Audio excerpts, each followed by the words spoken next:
back to the Schmitter's 100-acre woods.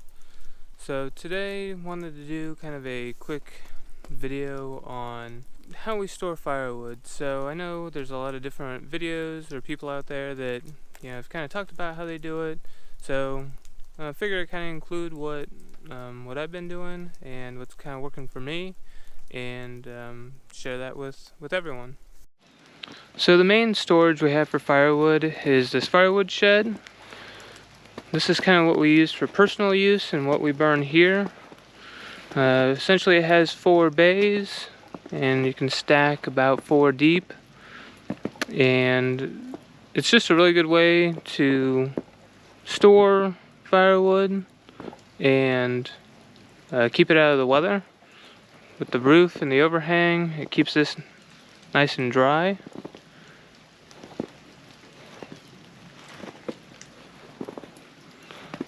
So for our use, we burn about one of these sections plus maybe a row in a winter. Here we have the IBC totes. So started using those to get firewood stacked in. It's nice because you can use the tractor to move these around. It's not as much handling. There's kind of a couple different processes for the splitting. So a lot of times we'll split here and then just throw it on this trailer, and then from there stack in either a tote or drag the trailer out and back it up next to one of the bays and stack it in there. The other thing, since we kind of have a mess going of wood, we'll take and put one of these totes right next to the splitter and stack as we split.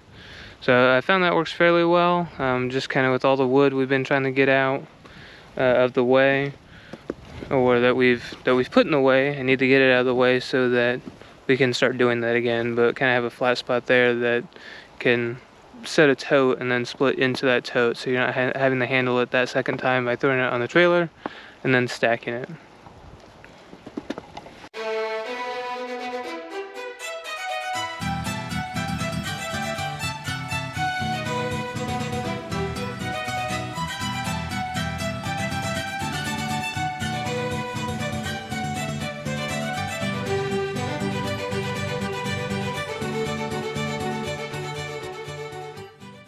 The wood that's used for bags that I sell at the firewood stand, I kind of put those back here.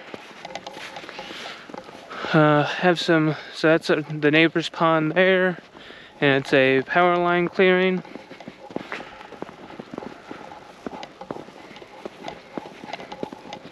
So it has a nice open spot where it gets sun a good majority of the day in the summer, and then does have some wind that helps dry it out. But as you can see, have several of those totes here. So all the ones with numbers on them, kind of from the right there, kind of up the hill to the left. This is all split firewood that's anywhere from a year to just a few months old. I have a spreadsheet that I track all of these totes with, so I number them all so I can track them. So it's kind of the second primary way that we store firewood, and it's nice because, again, you can utilize the tractor to move totes around, and by doing it this way I can also kind of group types of firewood. So like in number 22, I think, I'd have to look at my spreadsheet and kind of look at the wood closer, but I try the group. So it looks like 22 is a lot of cherry. So I'll try to put, if I have a lot of a certain type of wood that we've pulled out from the woods, try to group it. Definitely for stuffing bags, I'll try to do some smaller stuff. So you can see that's smaller.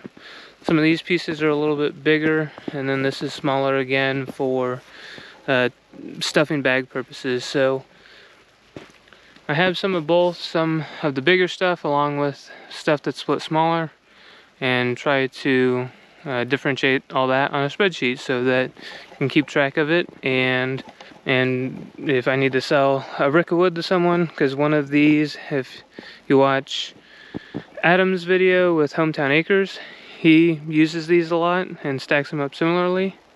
And what he does, or what he's figured from his calculations, is about one of these is a rick.